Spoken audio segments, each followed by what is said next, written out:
আমাদের অনেকজনের যা অবস্থা দেখছি যে অনেকজন মধ্যে শুনছে, অনেক ধরনের বিরক্তিকর মনে হচ্ছে, বুঝতে পারছি। তো আমি কথা যেহেতু আমরা এইবার আমি আমার মন্তব্য শেষ করে রাজীবটাকে আমাদের সত্যি ও কীর্তি সমূহ রাজীবটাকে বলার জন্য আহ্বান করছি।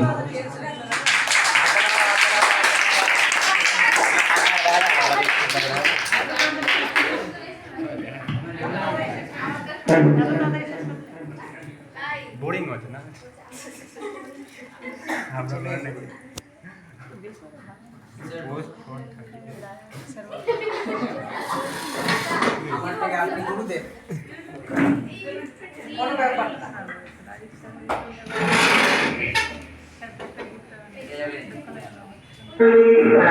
না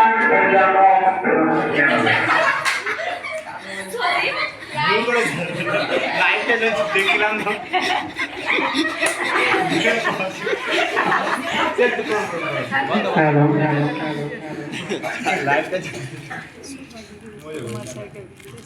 আজকের এই দিনটি কি উপলক্ষে আমরা পালন করছি অবশ্যই আমাদের অজানা নয়, সকলেরই জানা।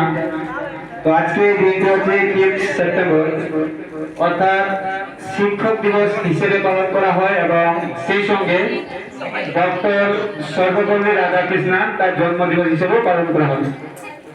তো আলোচনার শুরুতেই আমার অর্থাৎ এই সেন্টারের রিড অ্যান্ড রাইট টিউশন সেন্টারের স্নেহধন্য সকল ছাত্রছাত্রী এবং এই সেন্টারের প্রধান শিক্ষক সুকুমার বর্মন মহাশয়, সকলকে আমি শিক্ষক দিবসের আন্তরিক প্রীতি শুভেচ্ছা এবং অভিনন্দন জানিয়ে আমি সংক্ষিপ্ত কয়েকটি কথা বলে ইতি করব। তো আমরা জানি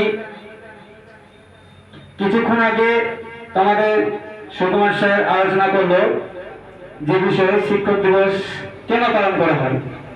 তো তার আগে আমরা ভূমিকায় আছি, আলোচনা করবো যে ভূমিকাটি হচ্ছে ডক্টর সর্বপল্লী রাধাকৃষ্ণন।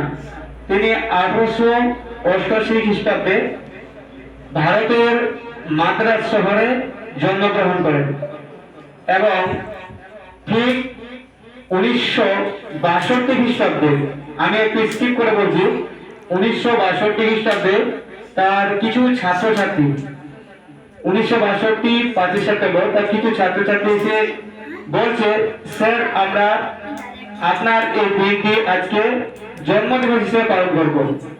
তখন ডক্টর সর্বপল্লী রাধাকৃষ্ণন বললেন যে তোমরা এক কাজ করতে পারো, যে আমার এই দিনটি আমার দিবস হিসাবে পালন না করে এই দিনটি তোমরা শিক্ষক দিবস হিসাবে পালন করতে পারো। ডক্টর সর্বপল্লী রাধাকৃষ্ণন এই কথাটি বললেন।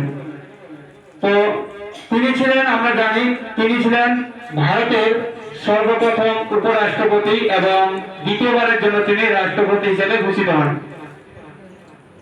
তো এবার শিক্ষক বিষয়ে আমি একটু আলোচনা করি।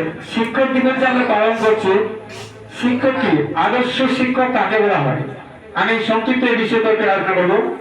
যে আজকে আমাদের আশেপাশে যতগুলো শিক্ষক শিক্ষিকা আছে সকলে কিন্তু আদর্শ শিক্ষক কিংবা আদর্শ শিক্ষিকা নয়। আমি কাউকে তুচ্ছ করছি না, আমরাও কিন্তু সেরকম আদর্শ শিক্ষক বা আদর্শ শিক্ষিকা নয়। কারণ ডক্টর সর্বপল্লী রাধাকৃষ্ণনের যেগুলো ভূমিকা ছিল সেই ভূমিকাগুলো হয়তো আমাদের মধ্যে নেই। তার পোশাক, তার চলাচল, তার পড়াশোনা, তার ব্যবহার, তার চরিত্র, সব দিক দিয়ে যদি আমরা দেখি তো আমরা নগণ্য করি না, আমরা তার তুল্য নয়।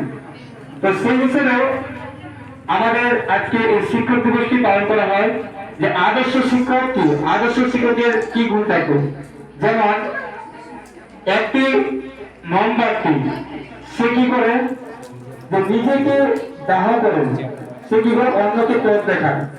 ঠিক তেমন একজন শিক্ষক কিংবা একজন শিক্ষিকা সে কি করে, নিজের অক্লান্ত পরিশ্রম করে সে তার সমস্ত জ্ঞান কি করে সমস্ত স্টুডেন্টদের ছাত্রছাত্রীদের সেই জ্ঞানগুলো মাঝে মাঝে ঢুকিয়ে দেয়।